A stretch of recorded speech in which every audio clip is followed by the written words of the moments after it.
Well, hey, this is Phil Heimlich. My podcast is called Sanity Check. I'm a former Cincinnati City Council member, prosecutor, county commissioner, and for the last 9 years or so, I've been involved in the Republicans Against Trump movement nationally and in Ohio, which is where I had the privilege of meeting Miles Taylor back in the 2020 campaign when we were both speaking at an event for Republicans for Biden.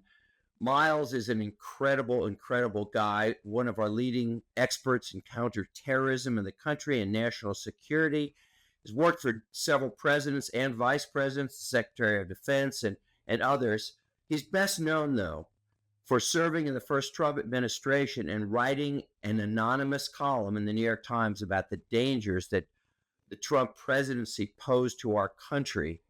And he's recently been targeted by the president for investigation.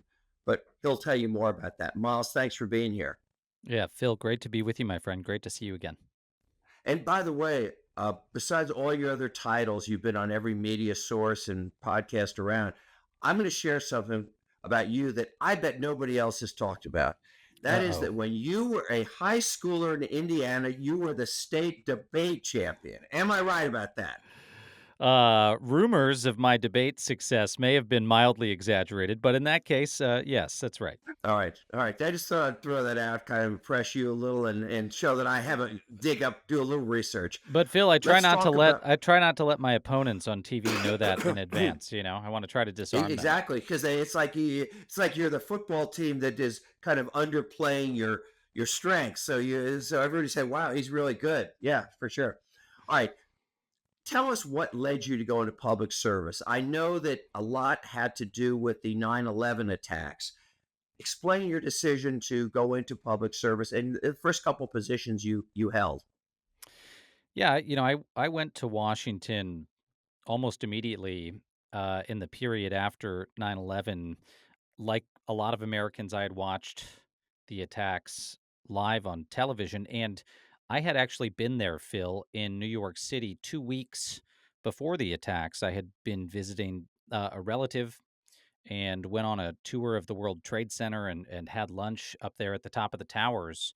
And that event, even though I wasn't in the city the day of, it rocked me because I'd been there so How recently, old were and you at that time, Miles? I was a high About. schooler at that time. Yeah. Oh, wow. Okay, you were young. So this was right at the start of my career because I left early and went to Washington in the wake of that. In whatever little way I could, I felt like a lot of Americans who signed up for the military, who went into public service after 9/11, I immediately wanted to contribute in whatever way I could to preventing a day like that from happening again. And so I went out to Washington and was the lowest guy possible on the totem pole. I got a job for a year as a congressional page in the House and was assigned to the Speaker of the House's office at the time, a man named Dennis Hastert, later indicted on Yeah. totally separate things. But Right, right, um, right. but that meant sitting in the Speaker of the House's office, I was seeing this response to 9/11 up close. And it was a period of time in which Republican and Democratic members of Congress were working together very closely across the literal aisle to protect the country. And witnessing that impacted me as a young man. And I often tell people I had in that job the best desk in Washington. So the lowest guy or gal on the totem pole in the whole city You could look up and see everybody. has the best desk. You sit there. The page desk is in the corner of the House chamber. It's Really? got a Wow. bird's eye view of the Yeah. citadel of democracy, and you have this view. So yeah, I was paid beans, but sitting there with the best view in town and witnessing bipartisanship. Of course, a lot changed in Washington after that, but that's how I got my start, and that ended up taking me into the Pentagon, into Vice President Cheney's office. It's not lost on me that today we are memorializing Vice President Cheney. His memorial service is just wrapping up as you and I are speaking. And again, a lot's changed since those days, but that's how I got my start in DC. I got to ask you a quick question. Have you seen the movie Vice? I never saw it. No, no, I All didn't right. see the Adam McKay film. I Pretty heard a great lot about it. movie. I'd be interested in what your reaction is. It's all about Cheney, but it's pretty well done. But anyway, tell us about your experience in the first Trump administration. You were appointed Deputy Chief of Staff of Homeland Security by General John Kelly. I think you then became Chief of Staff under Kristen Nielsen. You took a step which we'll talk about in writing this anonymous column that's made you famous or infamous throughout the country. For you to do that, you must have felt very strongly and seen things that greatly disturbed you about what Trump was doing. Talk about those things. Sure. Look, the first thing I say is, I don't blame anyone who witnessed that episode and said, why is there someone inside the administration not willing to come out under their own name? Why are they doing this anonymously? And I get it. I get it. And to an extent, I But I sympathize want to with it. interrupt you because I do want to ask you about that and the Federalist Papers and all that. But before we get into that, tell us what you saw and observed of President Trump that led you to then make that decision. Yeah, well, look, I mean, I wasn't close to Donald Trump personally. I'd never met him before he won office. But after he won in 2016, I was a part of delegations from the Speaker's office and from the House that were going up to New York City to meet with the president-elect to advise him on how to build a presidential administration. I'd served in the Bush administration, I'd served in the Republican House, and it was important to us in the Republican conference in the US House to make sure that this incoming president had advice on how to run the country. He'd never been elected to office before, he'd never been in a federal position, he'd never run a governmental body, and was at best deeply inexperienced when it came to this. And as a lot of people worried, at worst, totally unprepared for the presidency. That's what I found. That's what I found in New York. That's what I found after agreeing to join the Trump administration. One of my mentors, John Kelly, four-star Marine general from U.S. Southern Command, was selected to be the Secretary of Homeland Security. And I had decided after those experiences up in New York that I didn't want to go into the Trump administration. At least I didn't want to go to the White House, where I was getting job offers that would have been, to me, extraordinary job offers in any other administration. But I knew enough about this guy to not want to go be that close to him. And then John Kelly made the worst sales pitch for a job you could ever make. He said, Miles, it's not as bad as it looks inside the administration. It is so much worse. And This is before you took the job. it's before I took the job, but Wow, he that is he, quite a sales pitch. he knew who he was pitching, though. He knew he was Yeah, pitching someone. pitching somebody who was patriotic that wanted to make things better. Well, yeah, someone who was like him, worried that this team going in was filled with a clown car of political aides who didn't know how to run the government, and many of whom were not actual conservatives. I was then and remain a deeply conservative person from a policy standpoint. And so a lot of Republicans felt like, hey, we need real conservatives in there in that administration. So I go in and I'll tell you this, Phil. I mean, from pretty much the first day I was at the White House briefing Trump in the Oval Office, it was clear the office wasn't having the humbling effect on him it has had on other occupants. I mean, Mhm. he was irreverent and distracted and impulsive and reckless. And we're not talking about moments of zero consequence. We're talking about moments where life or death decisions were at stake. Essentially, Impending you were observing, aside from policy, you were observing that he was unfit. Is that a good description? Yeah, but look, I mean, bluntly, from a character standpoint, the guy did Yeah. not seem fit at all to make life and death decisions for the country. And unfortunately, as president of the United States, that happens every single week, every single week. Not every other week, not every few weeks. You make decisions every week that affect people's lives in foreign and defense policy, in public safety, national security. It happens constantly, and most of the time that's out of public view. And those were the moments in sitting with the president, whether it was in the Oval Office or on Air Force One or in the White House Situation Room, we discovered a man who was incompetent. And I think little has changed since that day, other than he seems to have gotten more incompetent. But on issue after issue, we saw a president that was disinterested in the details and the facts, to the point that you could not give him more than half a page of information and expect him to process it. Okay, this is a big change coming off of a presidency, Barack Obama, who was famous for ingesting very large amounts of information and demanding contrary opinions. Donald Trump, on the other hand, there was literally a rule that was imposed that you could not go into the Oval Office to brief the man with more than a sheet of paper, and you needed to have, if there was the opportunity, a picture or a graphic because he needed to see it that way. Now, I got to tell you, Phil, there are some decisions when you're president of the United States that can't be boiled down to a Yeah. political cartoon.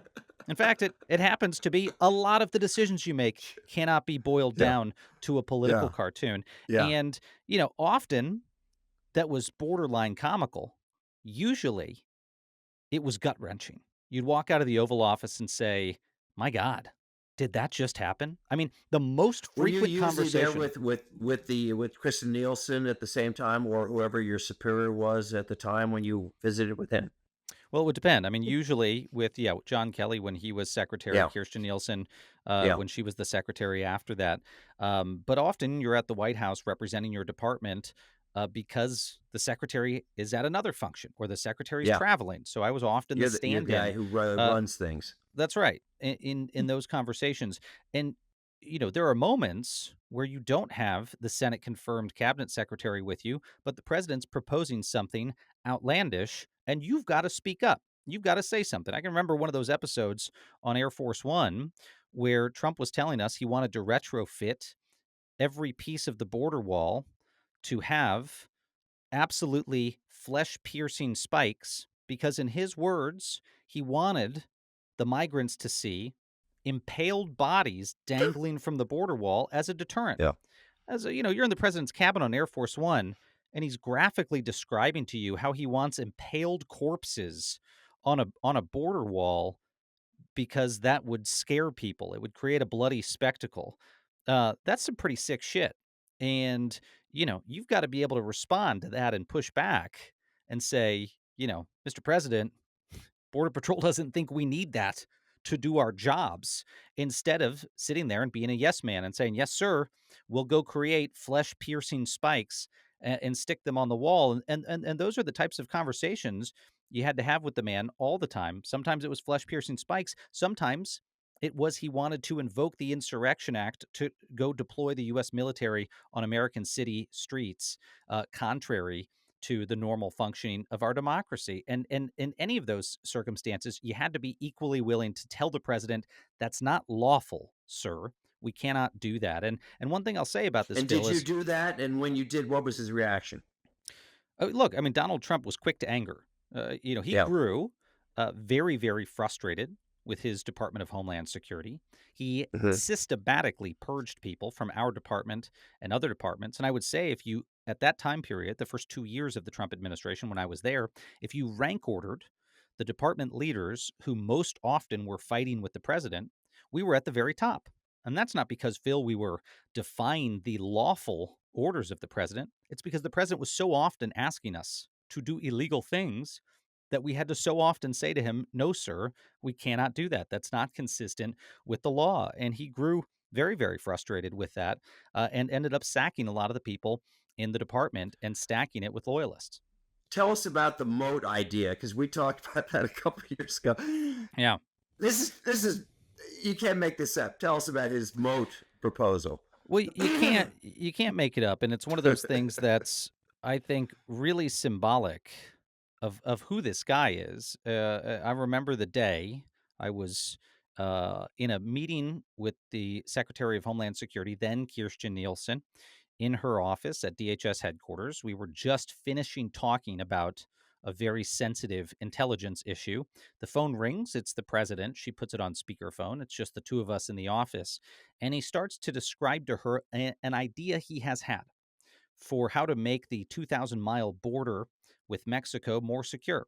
And that idea begins first with the concept that we dig a moat along the border because in his mind, instead of doubling the height of the border wall, we could effectively double it by digging the same distance downward. He thought this was Kind of like a ingenious. Panama Canal here or something, kind of, That's right? right. And he thought this was a very clever idea, but that wasn't really what he was calling to pitch. He was calling to pitch the idea that we dig that moat at the border and then we fill it with reptilian creatures, specifically that we fill it with alligators and snakes Oh, because jeez. Phil, in his mind, uh, if migrants Oh. arrived at the border and the first thing they saw was not a wall that they could potentially scale, but instead was a fearsome moat filled with dangerous reptiles, snakes, and alligators, that they would be dissuaded to come into the United States. And I'll never forget the secretary punching the mute button on the phone and looking at me and saying something to the effect of, is he effing serious? I mean, is this real? And I'm there shrugging and saying, I don't know. I haven't heard anything about this before. This is insane. It became clear to us the president wasn't joking. And unfortunately, Phil, this was something that he brought up repeatedly. And with Donald Trump, we had learned at that point, this is more than a year into the administration, you could not persuade him not to do something because it was unethical, because it was immoral, because it was illegal, because it was unconstitutional. Those things were not persuasive to him ever. They remain unpersuasive to him. However, the man is very cheap and he's cost conscious.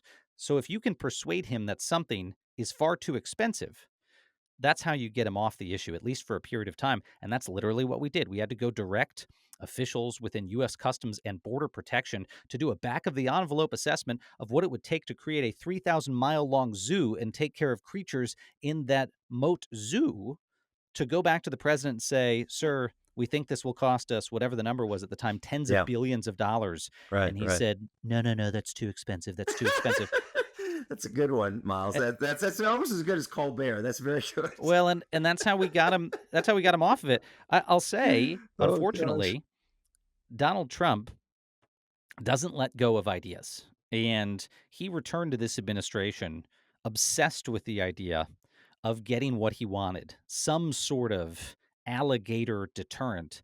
And that's why you saw him endorse this concept of building an alligator Alcatraz, an alligator prison Oh, in okay. Florida, where to take migrants at the start of Yeah. this Okay. administration. He was Interesting. Didn't not think going to about that. let that go. He was going to demand Wow. that something like that happen. And they, of Well, course, did build that. And it, of course, was met with immediate lawsuits related to human rights abuses, sure. conditions of squalor at that facility, and it has since been shut down. This should have been obvious from the start. I It should have been didn't obvious, even Phil, know that. 6 years Mm, ago when he wanted to yeah. do something that stupid at the border.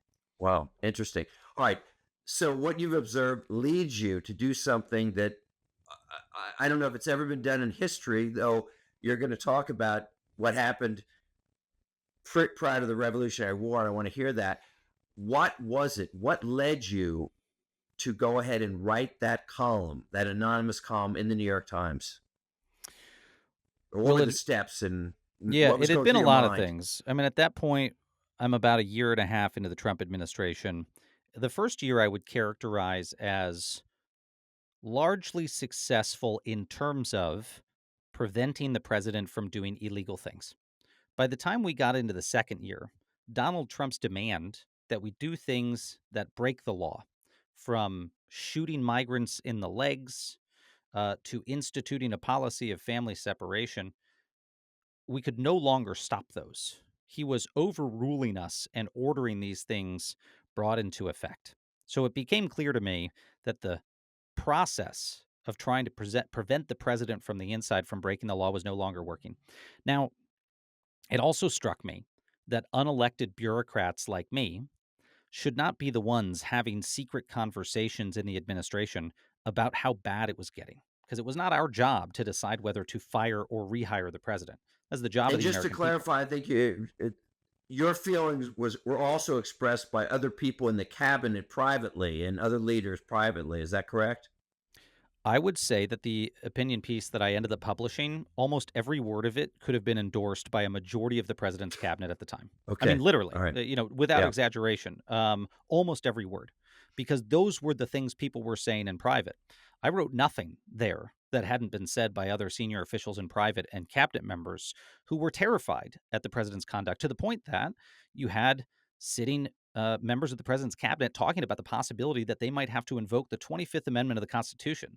That wasn't some nobody, no name like me. Household names were sitting there in meetings after conversations with the president in the Oval Office and saying, we may have to evoke the emergency provisions in the Constitution to remove the president if it gets any worse than it's already getting. Again, that struck me as the type of thing that shouldn't be kept in confidence. That struck me as the type of thing the American people needed to know about, that it was getting that bad, because they would be the ones to decide whether Trump stayed or didn't stay. And then the straw that broke the camel's back for me was something very personal. I was in Australia for meetings with the Five Eyes intelligence partners, our closest intelligence sharing partners around the world. And I get a phone call in the middle of the night, Australia time. It's from the White House. And one of my mentors, John McCain, U.S. Senator John McCain from Arizona, had just passed away. The flags all around the country were at half staff to memorialize his passing, as is standard. And I got a phone call from the White House that the president wanted to order all of the flags raised from half staff all the way back up because he hated John McCain. He wanted to dishonor John McCain, and he didn't want to see these tributes across the country. Little known fact, it's up to the Department of Homeland Security to tell federal buildings whether to raise or lower the flags. And so I get this phone call and say, there's no way I'm going to direct my department to do that.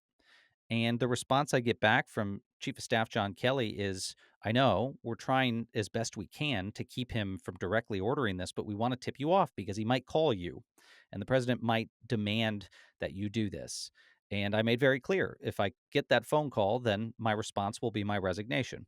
We ended up persuading the president not to order the flags back up, not to actively dishonor John McCain. But Phil, I got up after that. I went over to my desk in the hotel room and I just started writing. And I wrote what at first was just a journal entry about how bad things were getting in the administration, how on that evening a bad man had been stomping on the grave of a good one. And it occurred to me when I finished writing this journal entry that keeping these things to myself wasn't doing much good. Who was going to read that? My future heirs, my children, those weren't the people that could make a difference about it. The American people were. So before I could persuade myself not to, I sent it to the New York Times, to a contact over there, and I said, is this something you would want to publish? And I made the decision, Phil, to publish it at first anonymously for a very specific reason. You mentioned the founders. I'm a student of history. And when the founders needed to grab the attention of the American people and persuade them in 1789 to go approve a new constitution, they did it under pseudonym. They did it anonymously. Why? Not because they were scared to attach their names to it. They knew it would grab their attention. And this was so important. We And it had to would grab the public's attention. it would prevent, in your case, a personal attack on you to distract from the substance of what you were saying. And you're saying that's exactly what the founders did. It's precisely what they did. They didn't want the name of the messenger to distract from the message. Now, I knew when I did that, I couldn't stay masked indefinitely. In fact, I expected, Phil, within days that the New York Times wouldn't be able to retain my identity. So I'd prepared a statement to release and was going to stand by it and was prepared to be fired or resign. That didn't happen right away.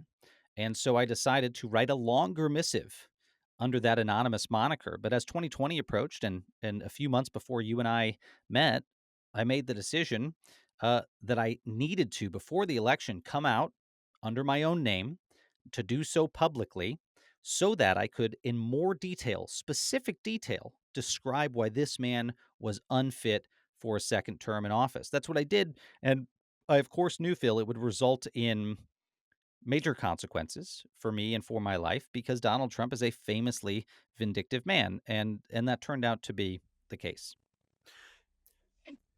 Quick question. When you first published the column, you had to have some level of fear. I think anyone would. I always was wondering, did he try lie detector tests?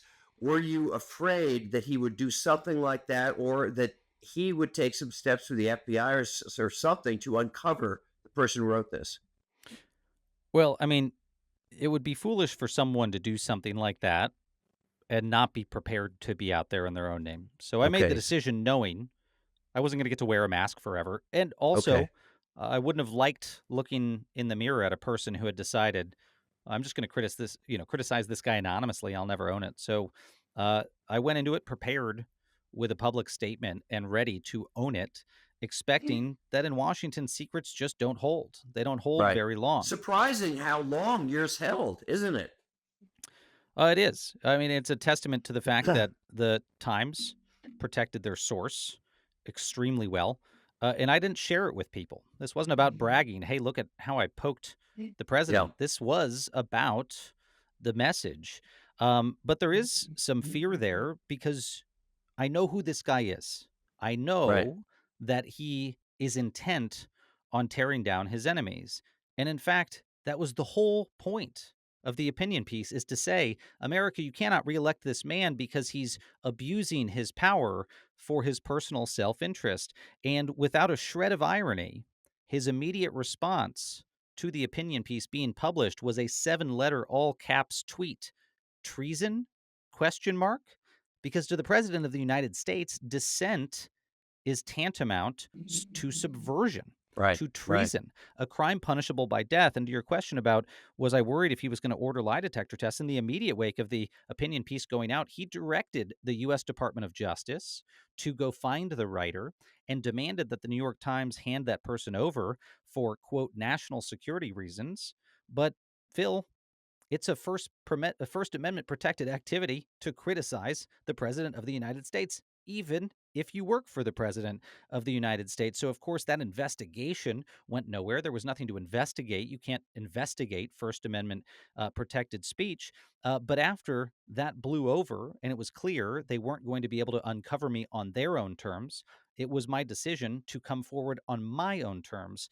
And what I wanted to do when that happened was make sure I had recruited as many fellow Trump administration officials as possible to say the same things. And I'll say, even though Donald Trump is back for a second term, I'm proud to note that in the 2020 election, we recruited the largest group of ex-administration officials Right. in American Yeah. history to turn against a president Yeah. who they had served under.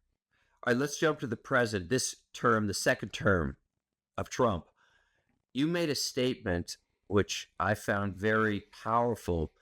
You said this is the scalpel they will use, and you're talking about just what you discussed a minute ago, that he will attack his enemies. He will get retribution. And we know what he's done to the law firms. We know what he's done to universities.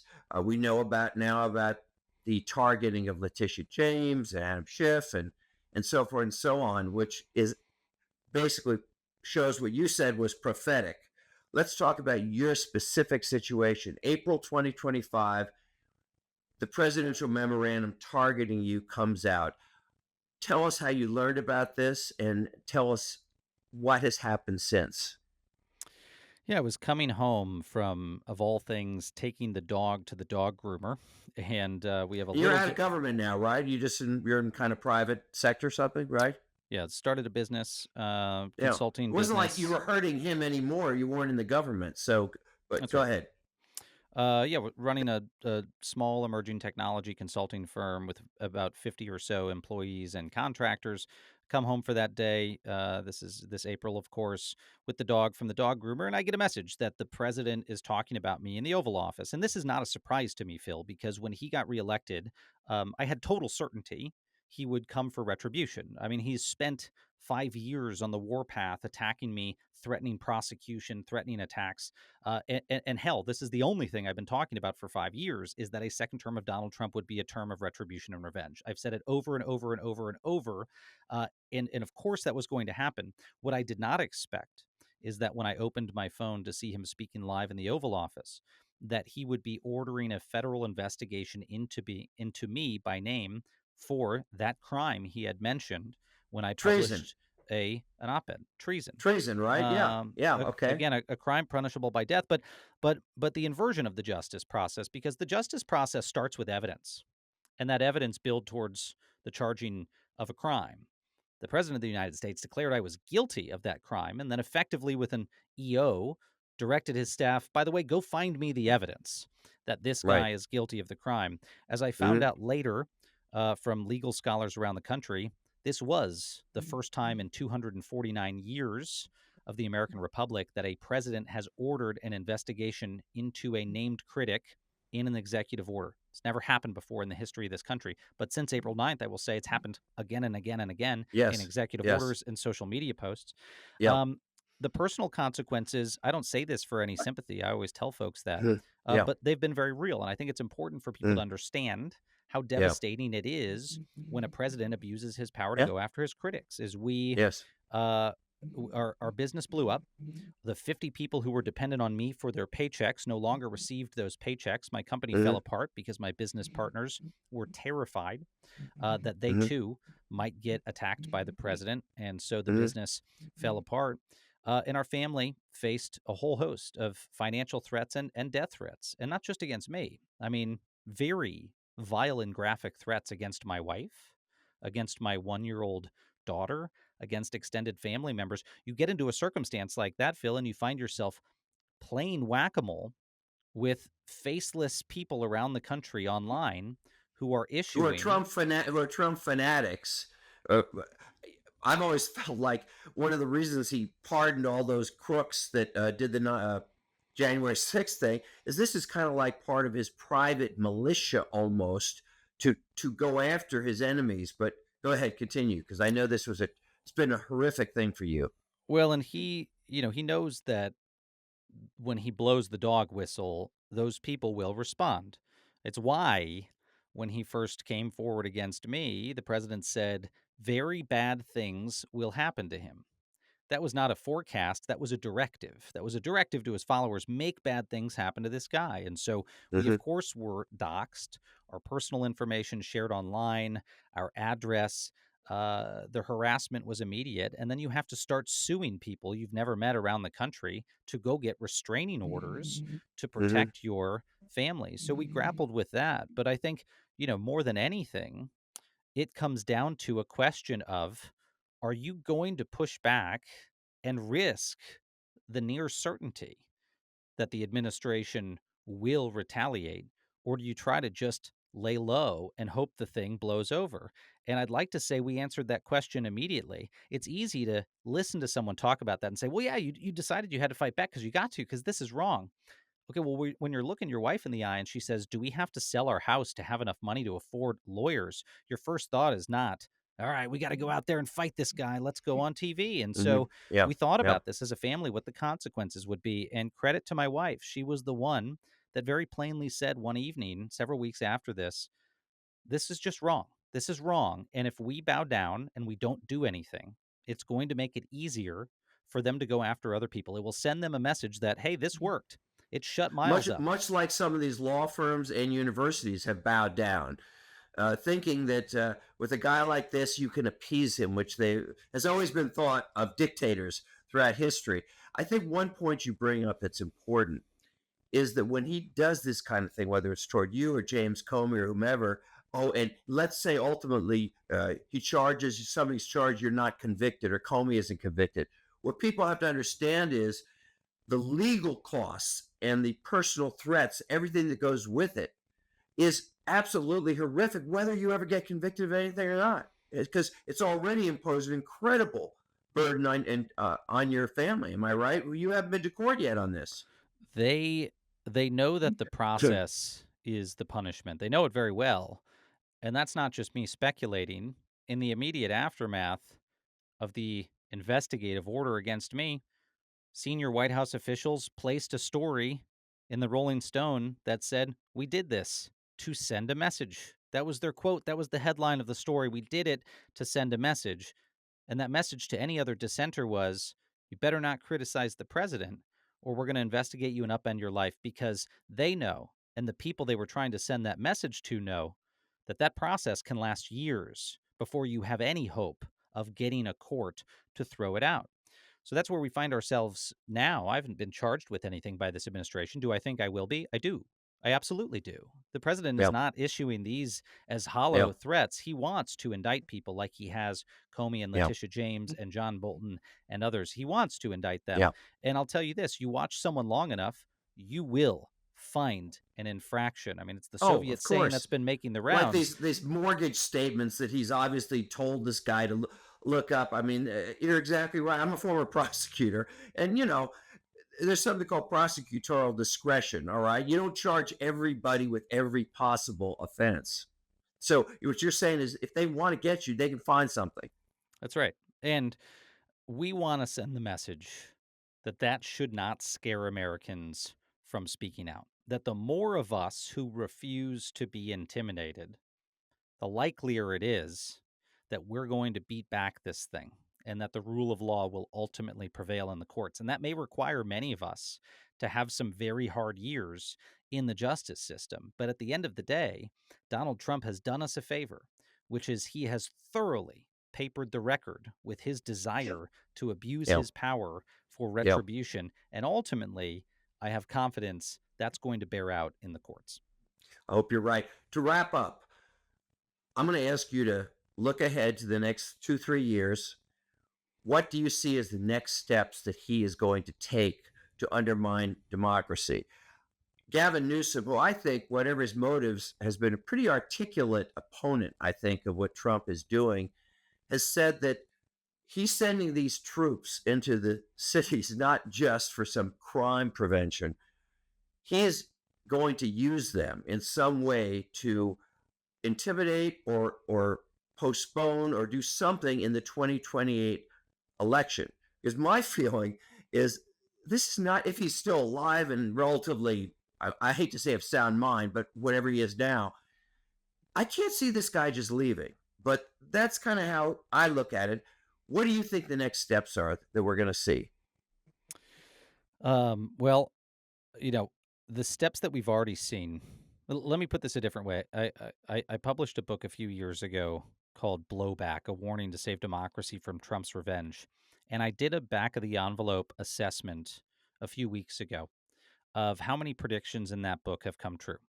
And by the way, Phil, when I published that book, Donald Trump, his subordinates, his spokesperson, his allies, they all came forward publicly and said, this book is a fantasy, it's fiction, it's garbage, a lot of four-letter words. They said a lot of nasty things. They said, this is trash. None of this is true.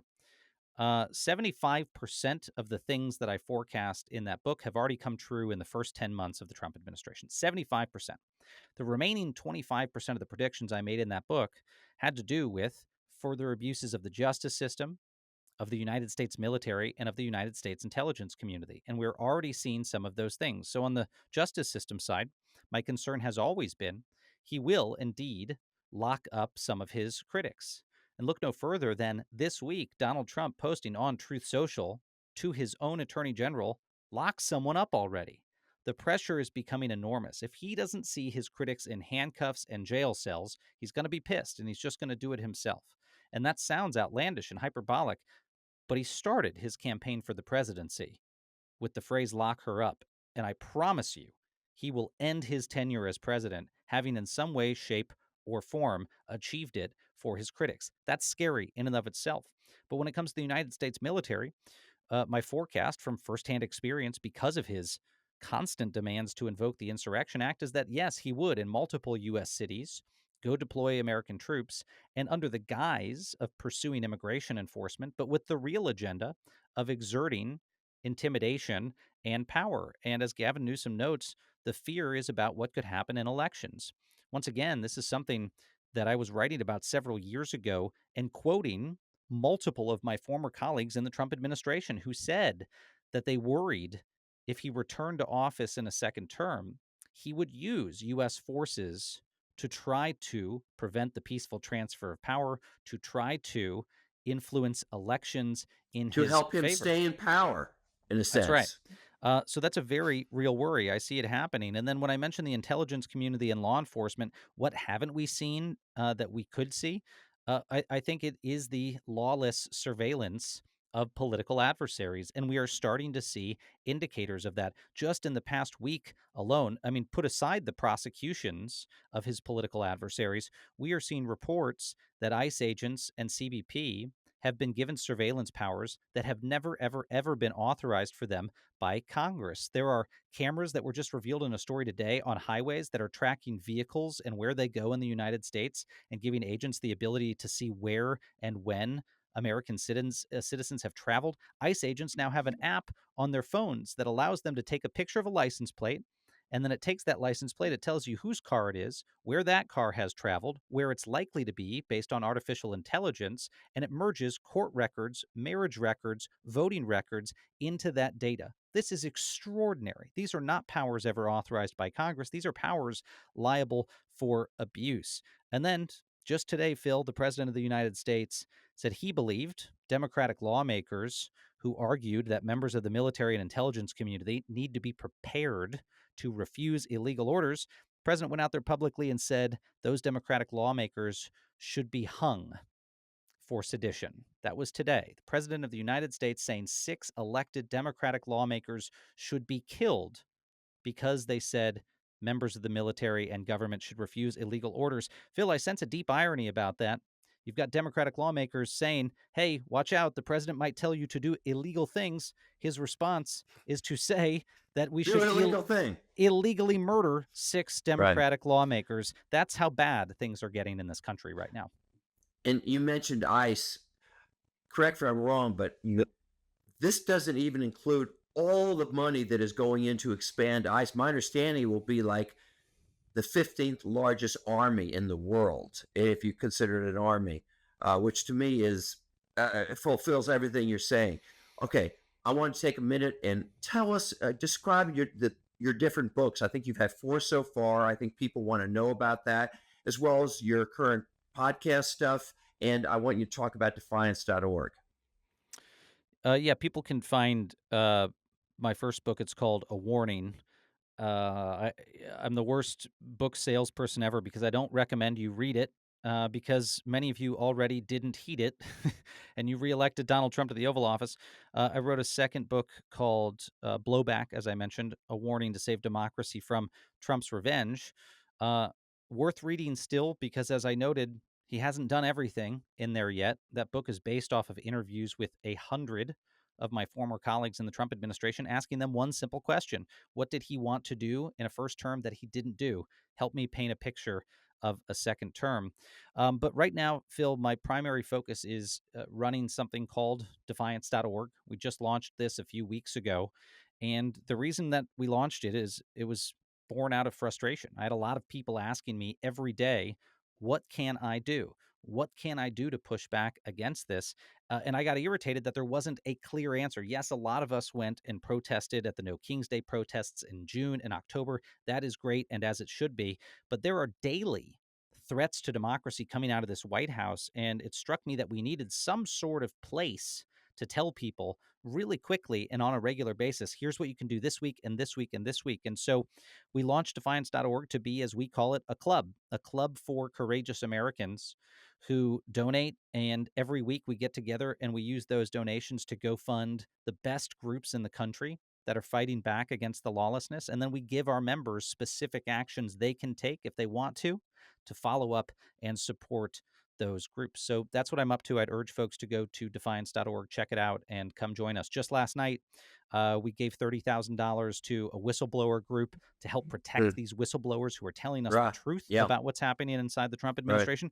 And by the way, we bought 10,000 literal whistles to hand out in communities where ICE is Cool. doing raids, so that Wow. people in those communities can alert their Wow. neighbors to potential threats. When I grew up, one of my favorite books was, I'm dating myself here, was Profiles in Courage, which was a Pulitzer Prize winning book by John F. Kennedy before he became president. And it talked about mostly people in Congress, but leaders who put their lives, both politically and sometimes personally, on the line to speak up and do what is right. And Miles, I think if there's another book, which there should be written, a second version, I think you ought to be in there with my friend, and I know you know Adam Kinzinger, who's helped me a lot, Liz Cheney, and maybe a few others. But you deserve to be in there because that's what you are. You're a profile in courage. And I really thank you for being with us today. Well, I appreciate it, my friend. Right back at you. You know, you've been out there in this environment where it is thankless to be fighting for democracy, but it is essential. And I think, you know, our founders felt the same way during the revolution. Is there was a better than even chance that they were going to end up on the losing side and that they would be executed. And despite all of that, they had optimism and courage and momentum. And that's because they stuck together. And I think if we relearn collective action in this country, we can have a very big difference, and we can save the republic. So I appreciate everything you've done on that front, Phil, and Thanks. I look forward to staying in touch. Thanks, Miles.